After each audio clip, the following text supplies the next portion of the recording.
Hello again, I'm Robert Fith, and we have cracked the top 200, ranking 215 albums from the year 1992.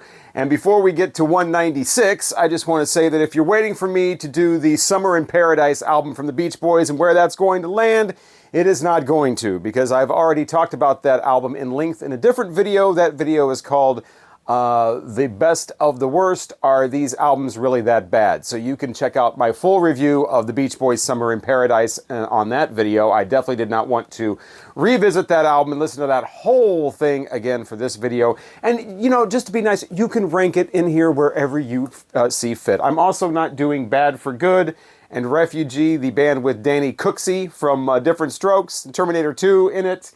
Came out in 1992. I'm not doing this one because I've already reviewed this album in the video called When TV Stars Make Records, because he was, of course, a TV star. So yeah, if you want to interested in what Bad for Good Refugee sounds like, you can check out that video as well. Also, of course, not doing live albums, compilations, EPs, B-side compilations, things like not doing any of that. But let's get to it. 196. Yeah, so, you know, Agnostic Front, they are a band that I wish I liked more, you know. They had an album called One Voice, not to be confused with the Billy Gilman album, you know, the little country dude, the little boy that was a country star for like an album. It's not that. It's completely different. This is like thrash stuff. But, you know, it really comes down to the vocals. You know, the lead singer, Roger Miret, seems like a decent guy. You know, he's had some problems that he overcame, just battled cancer from what I understand. And so, you know, got no problem with the personnel, got no problem with the lyrics. I think they're great. I love a band that's actually singing about something. These guys do. They got a message. The band is tight. Some great music. Agnostic Front, again, a band I wish I could put higher. I wish I liked these guys more. For me, it's all about the vocals. That's where the train, you know, jumps off the track for me. Pukey vocals, the kind of...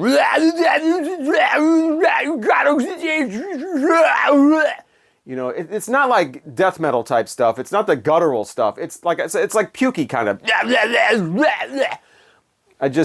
for a whole album of that, it doesn't do it for me. I wish the vocals were more straightforward. Then you got the guys coming in the background vocals with the kind of the army kind of, you know, marching chant type of vocals. It's all about the vocals. That's what keeps them down here on the list. Like I said, everything else falls into place. Love it. You know, my kind of thing. Hardcore thrash, got a message, tight band, nice guitar riffs. Can't do the vocals, though, for Agnostic Front. Wish I could, but, you know, not my thing. I don't know what happened. I think these guys kind of continued on with a few more albums, kind of changed their sound a little bit here and there. I'm not familiar with their later stuff. I know I heard this when it was pretty much first, like 93, 94, I first heard this album.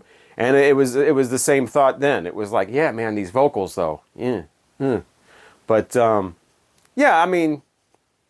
If you like thrash and you like a message and you like, you know, a good band and hard sound, you might want to check these guys out if you can get past, if the vocals don't bother you. Like I said, I wish they didn't bother me. I wish I liked these guys more, but I can't rank them any higher than this. Oh, look out. Here Comes Trouble, and it's Bad Company. Yeah, more like Here Comes kind of a average or slightly below average rock album from a band who was popular like 15 years earlier, but I think that was too long of a title, so we'll just call it Here Comes Trouble. This is the Bad Company that features Brian Howe on vocals, and, you know, it's the 1992 version, and so it's just kind of your basic rock album for the time. They're not trying to change with the times, at least, so that's good. They're not embarrassing themselves with a bunch of drum loops. They don't have a guest rapper on this or something like that. They don't start rapping themselves. They don't have... You know, I don't know, they don't start doing hair band stuff. They're Bad Company, they're your basic band. They put out a lot of great stuff in the 70s, very memorable, you know, rock singles that were all over the radio.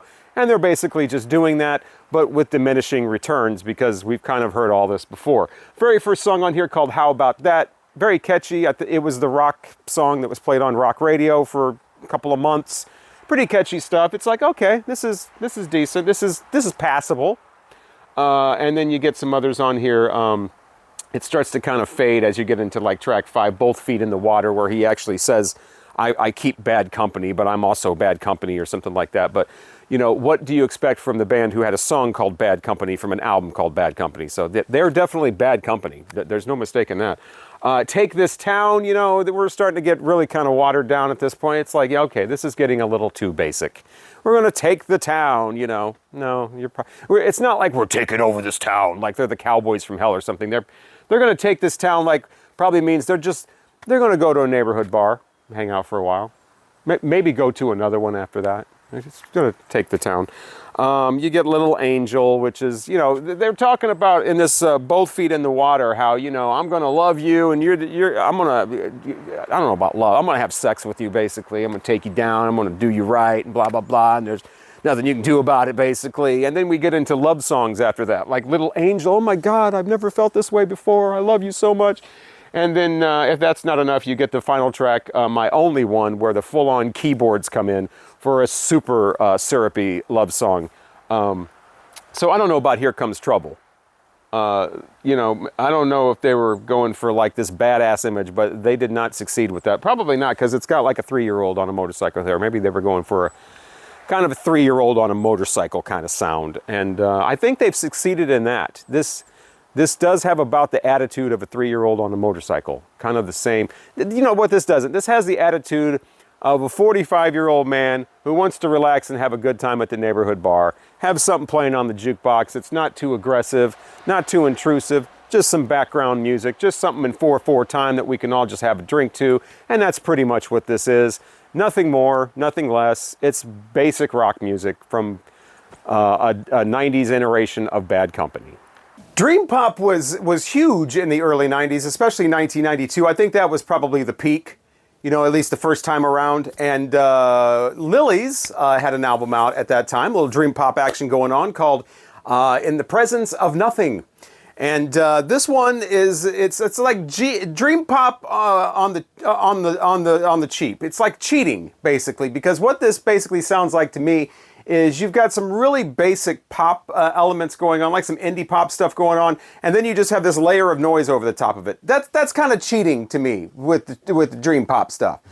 You want to kind of blend it. You want to make the whole thing Dream Pop, not just take some, you know, simple pop music and just throw some noise over the top of it. Kind of like Sonic Youth is doing at this point, but with that more like alternative rock version of that, but we'll get to that later on. First, Lilies, In the Presence of Nothing. And this is one of those albums that you definitely cannot say this is front-loaded, because the best stuff is towards the end. You got this really interesting song, like, again, towards the end, called Snowblinder, where it's like there's 2 recordings of it, right? There's the version with all the noise on it, and then there's the version without the noise. And they seem to be just doing an A-B thing, just switching back and forth between the noisy one and the not noisy one.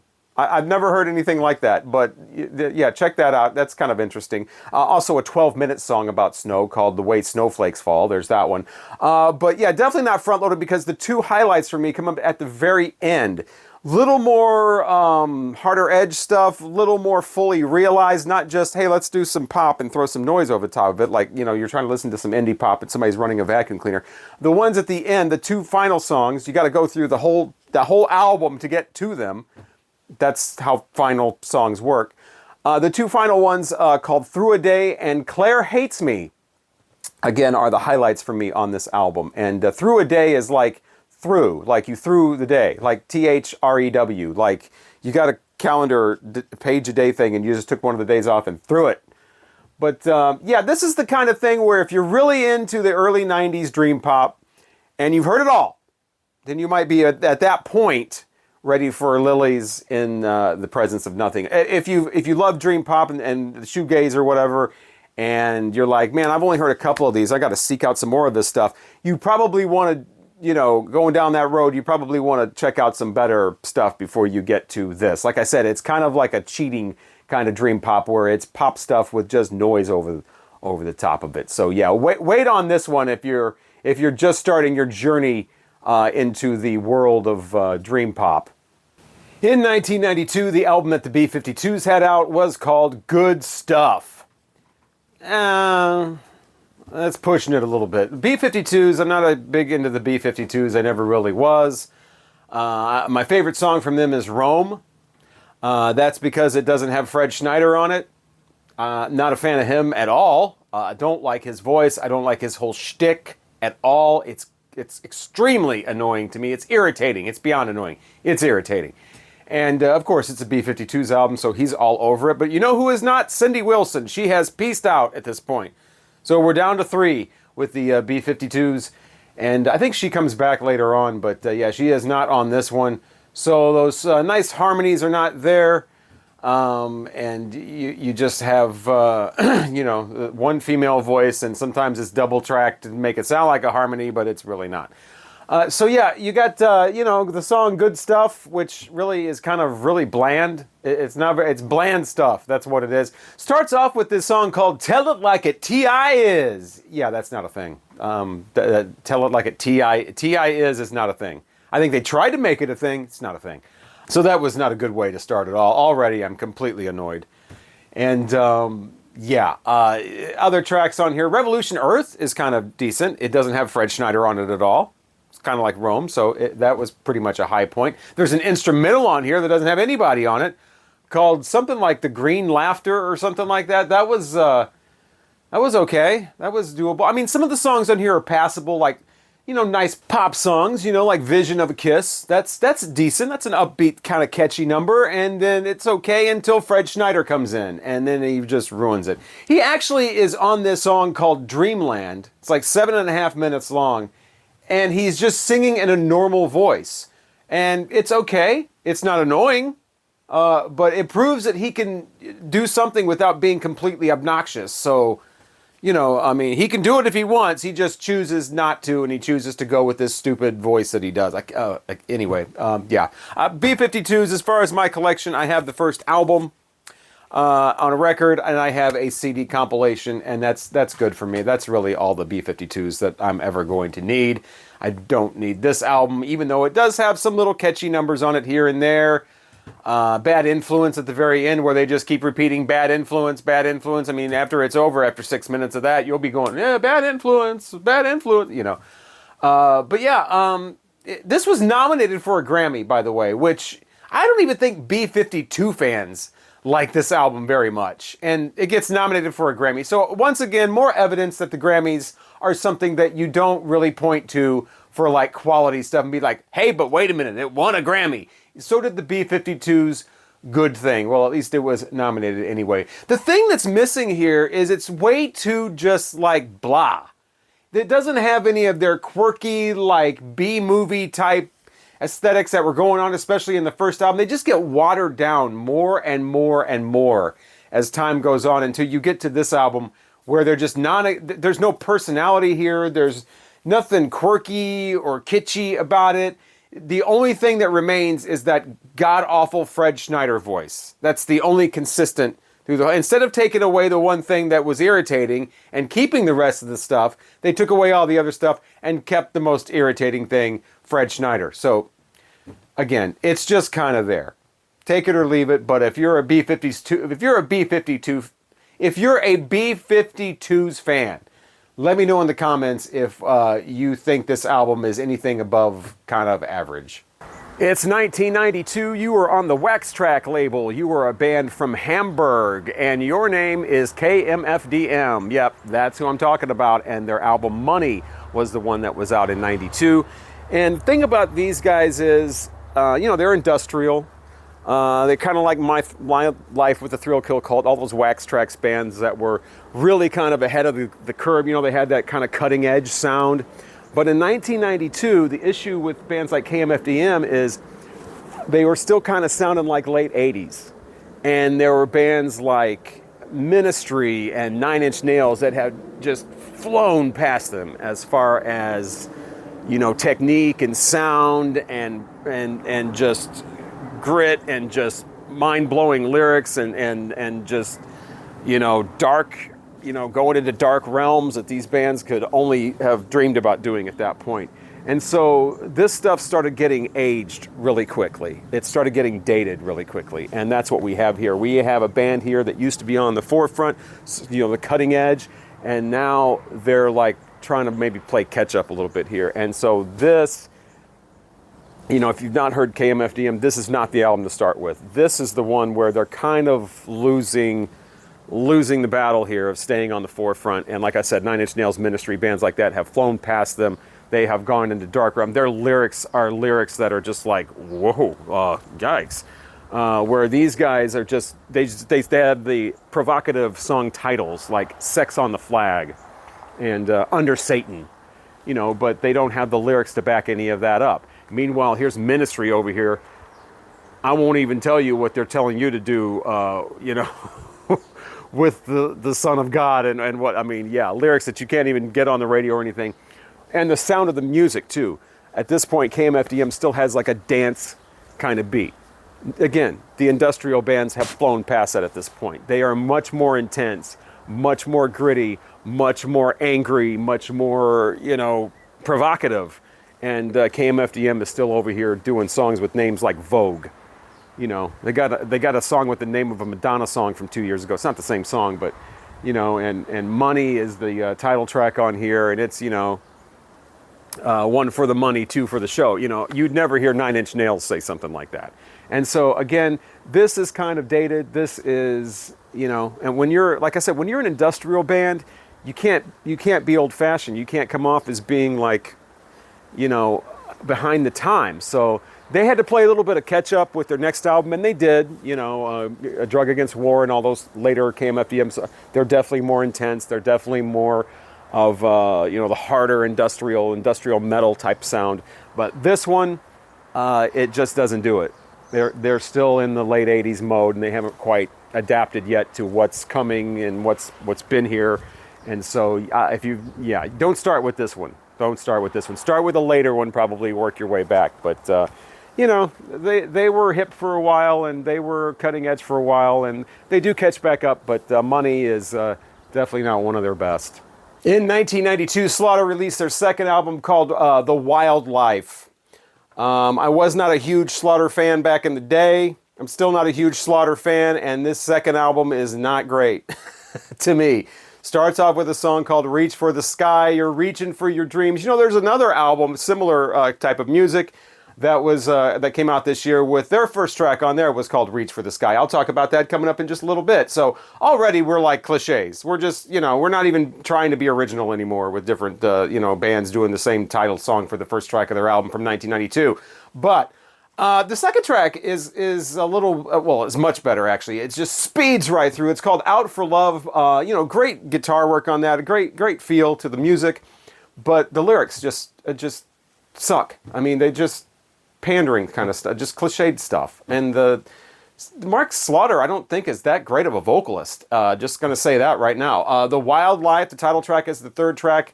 Sounds like just paint by numbers type of, you know, hard rock at this point. When you get to songs like Dance With Me Baby and Days Gone By, you kind of get the feeling that these guys are actually going for the junior high crowd. And that's the issue here. They're going for the junior high kids. It's hard to imagine when you're listening to this album like a late 80s, early 90s badass guy with the, you know, beer drinking badass with the truck going down the road cranking this. And this brings me back to the point that I made earlier. And I'm bringing this up again because I just want to say this again. Everybody's always talking about albums like this and the Def Leppard Adrenalize and some others that I'll bring up later on about how, oh my God, they would have been so much more successful if it hadn't, gosh darn it, if it hadn't been for that grunge coming in and just blowing all this stuff away. And it's still my take that, yeah, grunge was great. Alternative rock was great. It was definitely needed. But these albums did themselves in. This is not a great album. This is just, by this time, a lot of these bands are just putting out just schlock. And that's one of the reasons why all other types of rock were able to come in and take over. It's not because these were great albums and they were just released at the wrong time. They're not great albums. And that's the reason a lot of people were like, yeah, I'm kind of done with this shit and I'm going to go listen to something else. You know, these albums, if you compare them to the big albums from like 87, 88, you know, Guns N' Roses, Whitesnake, Poison even, you know, bands, even Cinderella, you know, when you compare them to those albums, they don't stand up. They don't. And that's why it was so easy for record labels, radio stations, and music fans to be like, I'm ready for a change. I mean, this stuff is, it doesn't hold up. It wasn't great then, it's not great now. By the time they get to this big 7-minute, big, message song called Times They Change, it's them, basically taking on more than they can handle. Nobody goes to Slaughter for a big message song. And later on, when you get to songs like Shake This Place and Hold On, you kind of realize maybe these guys are going for more of a rock pop thing, more than a hard rock metal type sound. These guys are more of a rock. I mean, the Shake This Place sounds like they're trying to be like Slade or something. And then Hold On is actually, decent because they sound more comfortable. They don't sound like they're trying to push harder than they really are. I think if they would have been better, if they would have just stuck with more of a rock pop type of thing, not had the name Slaughter, even though, it's the last name. It goes back to Enough's Enough again. It's the last name of the guy. It doesn't fit this sound, though.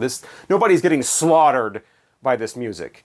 Up All Night, on the other album was very, sing-songish and catchy. Kids love that. Fly to the Angels was the lighter up song, but none of that is on this album. It's all very forgettable for the most part. Like I said, a couple of maybe like standout tracks, but they don't stand out that much. And the Wildlife from Slaughter, again, I remember being in rock radio. We were still, every once in a great while, we'd play Up All Night. Once in a while, we'd throw on Fly to the Angels, but we would never play anything off of this album because it's just paint by numbers, cliches. Mark Slaughter and the band trying to go harder than I think they're comfortable with. And again, tough to imagine some badass rocker in 1992 cranking this up being like, fuck yeah, man. I don't think that happened.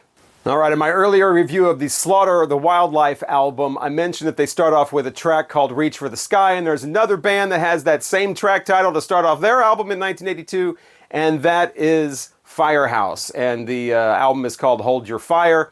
And Reach for the Sky is the first song. And instead of being about reaching for your goals and your dreams or whatever, this one's about a gunslinger. And you better reach for the sky because he's got his 6-shooter and he's the fastest gun. And you kiss your ass goodbye if you don't reach for the sky. And they must have liked that concept so much because they redid it like 6 or 7 songs later with the title track Hold Your Fire. It's basically the same thing. All these gunslinger cowboy cliches. I don't know if they're trying to redo Wanted Dead or Alive or what, but they're both terrible. And I hope you're ready, though, on track 2 to get rocked, because they're going to rock you tonight. I understand that bands will do songs like that about how much they're going to rock you. I mean, Queen did that in 1977 and turned it into a classic. Bill Haley and his Comets were going to rock around the clock tonight. But these guys aren't. This song just sounds like it's written for idiots. Not into the whole we're gonna rock you tonight. We're gonna rock.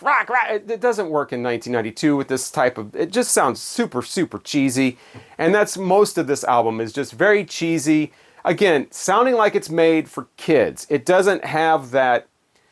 Late teen, early 20s, I'm out at the bars, I'm out at the strip club, there's girls on the stage, I'm going to get laid tonight. It doesn't have feel. It has more of a, I'm for kids now. I'm writing and performing songs for junior high students or younger. And that's kind of like the first part of this album. You're Too Bad is a little more in that vein. It would make a nice stripper song. I mean, that one's okay, but you have to get through half of the album to get to like songs like that. And suddenly it feels like a different album almost when that comes on. But yeah, I noticed he got a little Steven Tyler thing in there with his like,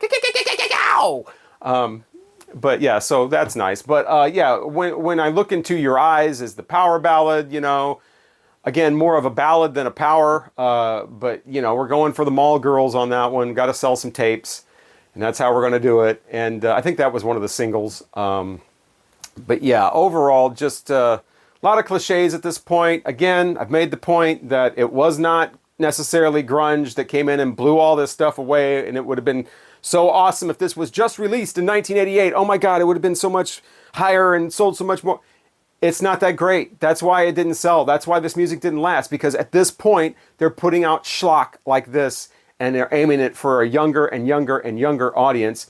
And me being 19, 20 years old, have no interest in anything like this except for maybe the You're Too Bad song. So Firehouse, Hold Your Fire. It is a little better than the Slaughter Wildlife. Definitely better than Def Leppard's Adrenalize. Okay, we're at the part in the ranking where we get to talk about Extreme. Yay! Hooray! Three Sides to Every Story was their 1992 album, and yeah, I'm not a huge Extreme fan. I've talked about them in videos before. I was kind of harsh when I talked about them in another video.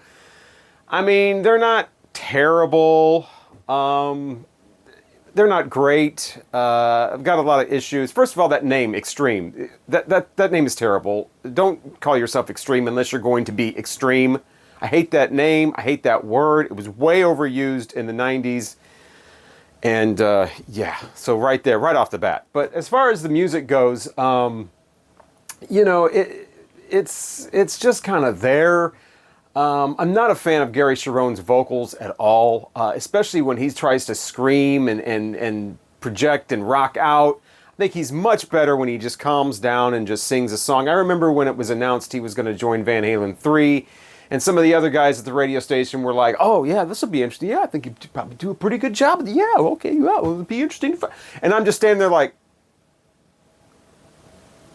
and I was not surprised how that sounded. It sounded actually worse than I thought, but I was never thinking that was going to be a good idea, and time has proven that it was not. But we're talking about Extreme, though, now, and the Three Sides to Every Story album, which goes on for 75 minutes. I've often said, you know, one of the reasons I'm so harsh about music I don't like, shitty music, is because, you know, most people, when a shitty song comes on, you just turn it off. But I couldn't do that. I had to sit there and listen to them over and over and over and over again for years and years, and then talk about, oh wow, the concert's coming up, don't forget to call in and win tickets to this awesome show and stuff like that. And now here I am all these years later listening to a 75-minute Extreme CD that I really don't want to listen to. So it's like I've learned nothing. I must either be some sort of audio masochist or a complete fool, one of the two, or maybe it's both. Maybe it's both, let's be honest. But not a fan of the vocals. I don't like the silly background vocals that come on and try to be like the Van Halen stuff, but they're not arranged very well. They just pop out there and they sound kind of silly. These guys in this album take on pretty heavy topics. You know, a lot of war going on in here. A lot of commentary on war in the first three songs right off the bat. And then they're also talking about things like race relations, political things, you know, parental abandonment. So there's some pretty heavy stuff going on, but I don't think that they're qualified to tackle stuff like that. They don't, it comes off as half-baked. It's hard to take seriously when they do it. I'm not one of those people that get all upset when bands put out political songs or make their ideology known in their lyrics. That's fine with me. Everybody has the right to write songs and sing songs about whatever they want. It gets a little old talking about cars and girls and drinking, you know, over and over again. A little variety in there. But I don't think these guys are the band to do that. I appreciate what they're trying to do. To me, they're just not pulling it off. But this album is not absolutely abysmal. It's not Def Leppard Adrenalize, for God's sakes. The production's great. The rhythm section's super tight. Super talented players in the rhythm section that, you know Nuno and Gary, but you never hear about the other two guys, and they're the stars as far as I'm concerned. The drumming in here is well produced. It sounds great. And that's my positives on this. I don't like the vocals. I don't like the background vocals. I don't like the squealing guitar seemingly just going on and on out of nowhere and throwing in little things that don't really fit. Over the top length. I can't really talk about over the top length though, considering I'm doing a 300 countdown. So we'll let that slide. But 75-minute CD. But yeah, it's broken up into three parts. I don't care. That last part that's like 25 minutes long with this big long medley of just wow, what a way to wrap it up. Just over the top. And the song, what is it? Stop the World, that brought back some decent memories, I guess. I hadn't heard that song in decades. And, that's one of the better songs on here. I like the music part at the end of Cupid's Dead, when they just start playing and they're not trying to, they're just playing. That sounds pretty good. I like the music towards the end of that, right before the rapping part comes in. So yeah, it's not as bad as I thought it would be. It's still not good, so it's right here in the rankings. Extreme. Three sides to every story. 215 albums from the year 1992. That is what I am reviewing and ranking, and theoretically, according to my opinion, the album should be getting better and better. And we are up to the David Byrne solo album called Uh-Oh. Uh-Oh. This is the first one. I think this is his second solo, but I think it's no longer a side project at this point. I think this is the first one that came out after the Talking Heads officially broke up. I was familiar with the single "She's Mad." That used to get played on the radio. 120 Minutes would have the video, I think, and not a fan of it. Was not impressed. Didn't care about it. Videos about songs like that. It just didn't seem like it suited David Byrne. So I never really got the album or listened to it until the early 2000s when I picked up this CD for $1. I thought, David Byrne solo, I never gave this a chance. I'll check it out. It was like 2002 or something like that. It was $1, so I bought it. And he really needs a little bit of Talking Heads action in here. The music throughout, except for a couple of songs towards the very end, sounds very generic. It sounds like what I've mentioned before working in radio where you had those music bed CDs. Like if a music is one of those CDs that you play under commercial, you use for commercials and promos and things. It's just really generic music. And they are, on different CDs. Now it's all on the, it's streaming on the internet under different sections. And if there was one called Fiesta, and I think a lot of the music on here sounds like it would belong on that CD. Fiesta, here's a bunch of music if you're having a Cinco de Mayo party or a promotion, hey, put this music under it and don't miss the big Cinco de Mayo party this weekend at Casa de Ardo, whatever. But yeah, Now I'm Your Mom starts this album off, and we are talking about transgenderism in that song. Again, this is 1992.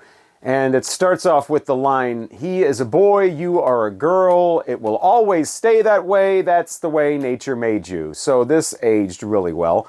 The song goes on, and it's like, "I was your dad. Now I'm your mom." He sings in this high-pitched voice. It seems like a sort of a joke about, like I said, transgenderism. And then the song continues, and it's like, "Oh, we're pioneers.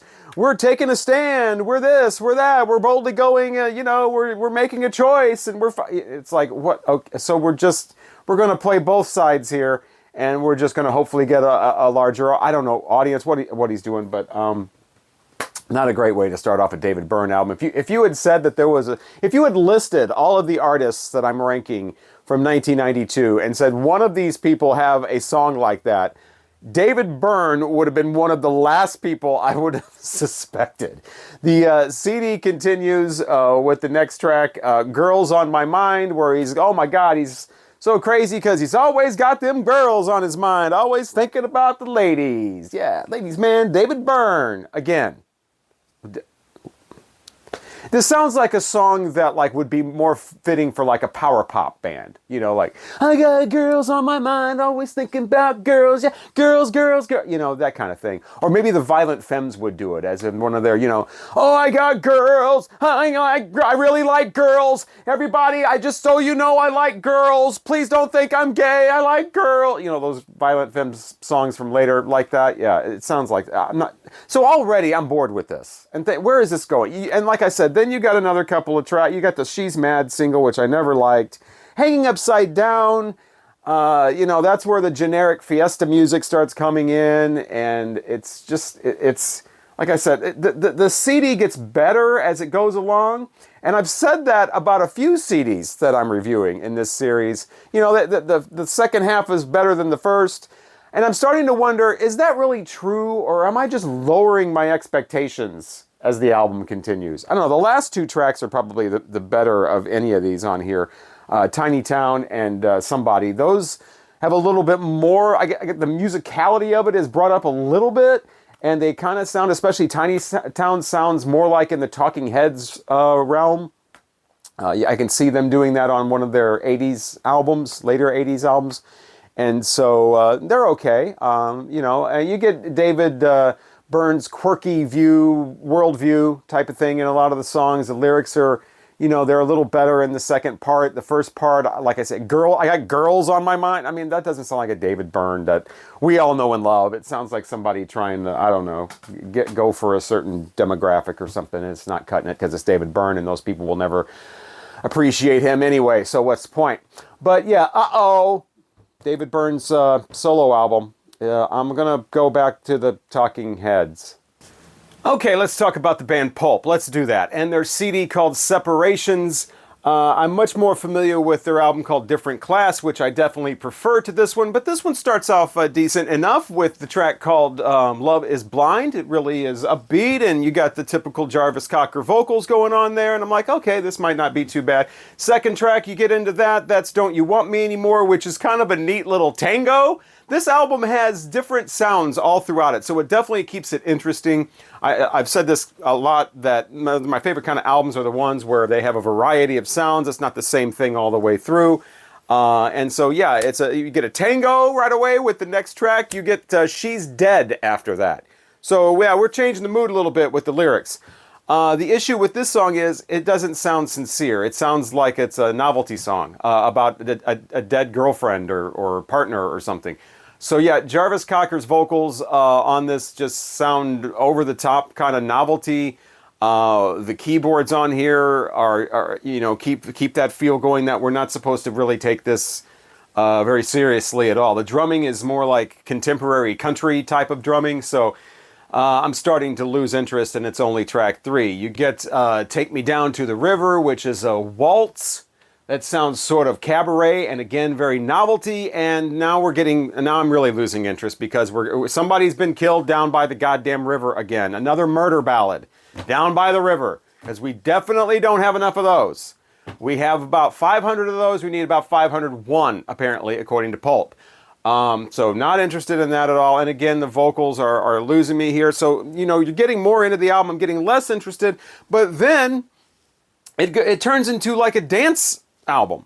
You get these keyboard and you know, drum machine kind of rhythms going on here. All of a sudden we're in the club. It's like, okay, well, we changed that up quickly for the better.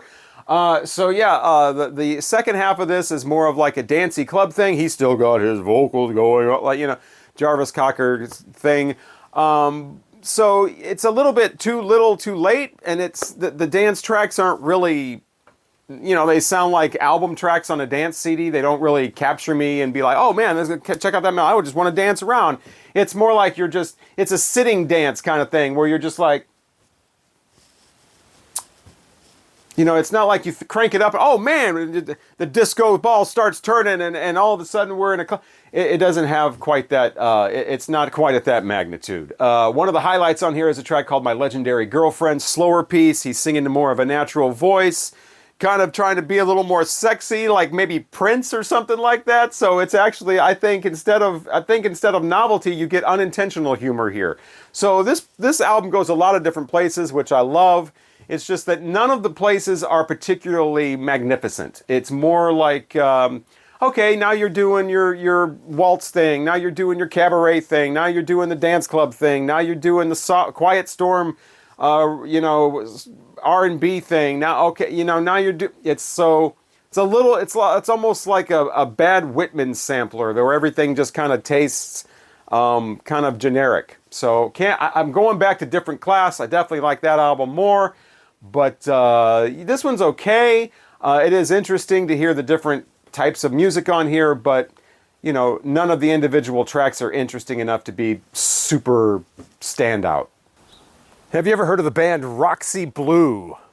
No? Well, you might like them. I don't know. If you like Bon Jovi, these guys are kind of like a harder version of Bon Jovi, a little more sexual innuendo going on, a little more of a harder sound. In 1992, they had an album called Want Some? And yeah, check out that cover. I remember that cover art, but I don't think I've ever actually heard this album before I started doing this whole series here, so I finally was able to check this out. It doesn't live up to that album artwork. Like I said, a little bit harder version of Bon Jovi. It's not quite as fun as that would suggest. And it's just absolutely full of cliches, from the lyrics right up to the song titles. I mean, you got Too Hot to Handle, you got Robbin' the Cradle, you got Main Attraction, Talk of the Town. almost every song title is just some sort of a cliche of some sorts, and the music fits right into that. Now, these guys are competent hard rock band. They would sound good. I say this a lot, but they would sound good in the bar, in the background playing. They're not going to piss anybody off. They're not going to be like, what the hell is this? This is awful. This is weird. I don't like that. This is too whatever. They're just kind of there. And they got the power ballads going on. They got a couple of those. They got a track called Love on Me. Love, of course. You know how that's spelled. L-U-V. Do people realize these 80s and early 90s bands realize that it was the Shangri-Las who started that spelling? You must believe I'm in love, L-U-V. At least they didn't cover the Shangri-Las like Twisted Sister did. But anyway, they did cover The Who, Squeezebox. Just kind of your basic hard rock version of that. They got a song on here called It's So Easy. It is not the Guns N' Roses, It's So Easy, don't worry. They got their own one.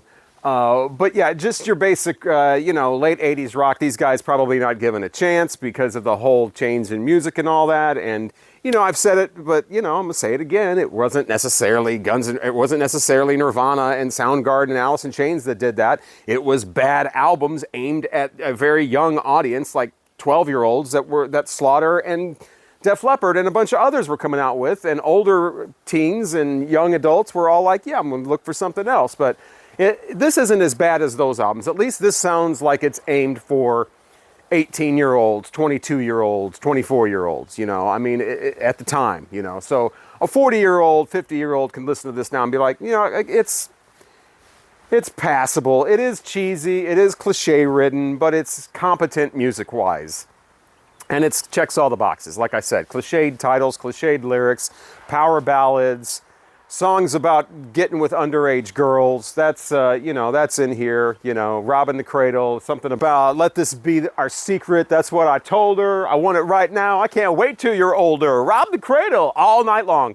You knew All Night Long was coming up in the lyrics, and there they are.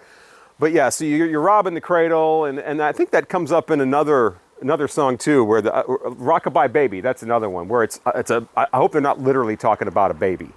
We're not getting into like Lost Prophets territory here. They have Sister, Sister, Sister, I want to go down with you or something like that. I'm hoping it's just like you're just calling your girlfriend sister and it's not literally your sister. But anyway, Roxy Blue, want some? If you like music like this and you've never heard this, maybe you want to give this a chance. It's not going to live up to that artwork, though. NoFX is one of those 90s sort of pop punk bands that I was not into at all. Don't like the vocal stylings of bands like that, and this one is just right in that lane. The kind of vocals where time is pronounced chime, it's that kind of thing. And up here in the registry, up here, and I'm singing like this, and I don't know what I'm going to... It's that kind of thing through almost the entire thing. They do have a point where in one song called Straight Edge, the vocalist Fat Mike does like a Tom Waits parody.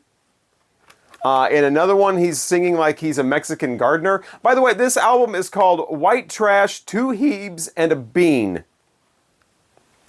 Describing the various members of NoFX. Now, I started off on definitely the wrong foot with these guys. The only album I've ever actually owned from them on CD is this one, their first one called Liberal Animation. And wow, this is terrible. This is a horrible album.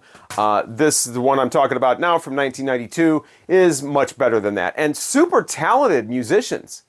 The music on this is super tight. The guitarist especially is all over the place, and everything is just nailed and like staccato and just, seemingly would be difficult to master. But the band is on it. Too bad they don't make better music. Too bad about those vocals. It's the kind of thing like I was saying with the live album where you might want to find a vocal eliminator and run it through that and just check out the music. But, it's got humor in here, or at least I'm assuming they think it's humor. They would call it humor. But it's not horrible. It's definitely not as horrible as the Liberal Animation album. But I just don't like that style of singing at all. There's 25 other bands that sound just like this. And, the whole Fat Records thing, the whole Epitaph Records thing, I never got into that. It's just not my thing. That's the deal here. It's just not my thing. I don't like that.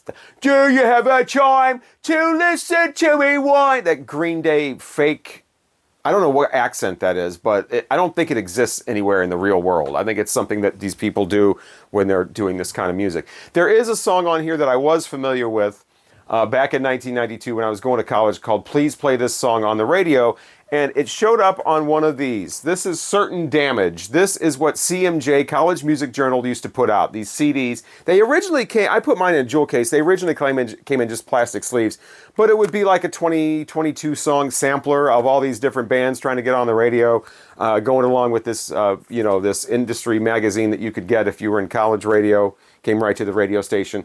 And you got these free samplers. And Please Play This Song on the Radio from NoFX was the song they chose to put on here to try to get on college radio. A song that you cannot play on the radio.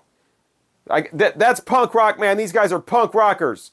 But yeah, there's a line in the song about, at this point, some asshole's going to be drawing a big fat line through the title on the back sleeve because you can't play it on the radio. And sure enough, there is a line through the title on the back sleeve. So, a self-fulfilling prophecy from NoFX.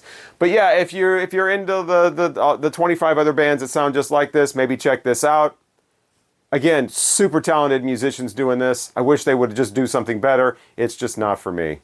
So that wraps it up as we crawl our way to the better and better albums, ranking 215 albums from the year 1992. What fun this has been. Hopefully it's been at least a morsel of fun for you watching these videos as we go along, as we are now in the mid-180s. Thank you so much for indulging me on my journey through 1992, my very, very deep dive. I truly appreciate you watching these videos. And part 4, coming soon. I'm Robert Fitton. Thanks again for watching.